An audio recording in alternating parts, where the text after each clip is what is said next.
তোমাদের সবাইকে জানাই স্বাগত। আজ আমি তোমাদের ভূগোলের ধারণা পড়াবো। চলো শুরু করা যাক। ভূগোলের ধারণা কি বলেছে এখানে? বলছে পৃথিবী নামক গ্রহে আমরা বাস করি। তাহলে আমরা কোথায় বাস করি? পৃথিবী নামক গ্রহে বাস করি। এইটুখানি এখান থেকে পড়তে হবে। তারপরে আমরা চলে যাব ভূগোল শব্দের অর্থ। ভূগোল শব্দটি প্রথম ব্যবহার করেছেন গ্রিক ভৌগোলিক এরোটোথেনিস। তাহলে ভূগোল কথাটা প্রথম কে ব্যবহার করেছে? এরোটোথেনিস।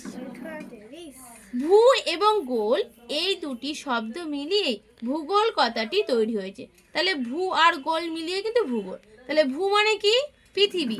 আর গোল বলতে বোঝায় গোলাকার আকারকে বোঝায়। এক কথায় ভূগোল কথার অর্থ হচ্ছে পৃথিবী গোলাকার। এটুকানি পড়বে, যেটুকানি আমি বলবো সেটুকানি কিন্তু পড়বে, তার বাইরে পড়তে হবে না। তারপরে চলে যাও, পৃথিবীর আকার বা আকৃতি কেমন? 450 কোটি বছর আগে পৃথিবীর সৃষ্টি হয়েছে। তাহলে পৃথিবীর 450 কোটি বছর আগে এই পৃথিবীর সৃষ্টি হয়েছে। এটা পড়ছো। আর কি পড়বে? এখান থেকে নিচে চলে যাচ্ছে একদম, দেখো এখানে কি বলেছে। বলছে পৃথিবীর আকৃতি পৃথিবীরই মতো। তাহলে পৃথিবীর আকৃতি কেমন? পৃথিবীরই মতো। ভূবিজ্ঞানীরা পৃথিবীর আকৃতিকে জিওড বলে। তাহলে পৃথিবী এই আকৃতিকে কি বলেছে? জিওড বলে।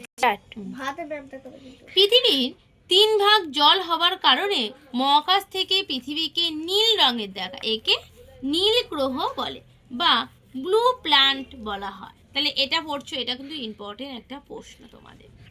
তারপরে চলে আসো যে আমাদের চোখে পৃথিবীকে কেন সমতল দেখা?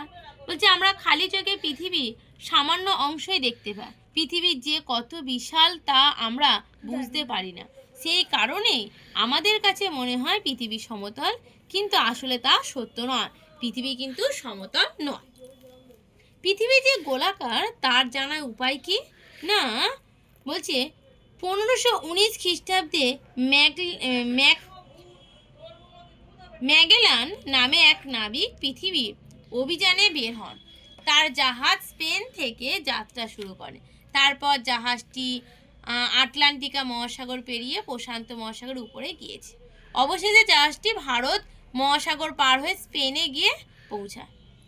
এগুলো আর পড়তে হবে না, একটুখানি তোমরা জেনে নিলেই হবে, যে পড়ার দরকার নেই। চলো পড়ে। তারপরে দেখো এখানে প্রথম দ্বিতীয়ত ওই যে আমরা কেন সমতল দেখি সেটা আমাদের বিবরণ দিয়েছে, এগুলো কিছু জানতে হবে না। পরে নিচে চলে আসো, নিচেও আমাদের কিছু পড়ার নেই। এই দেখো মানচিত্র, এটা হচ্ছে তোমাদের মানচিত্র দিয়েছে, ভারতের একটা মানচিত্র। এখানে দেখো কি বলেছে।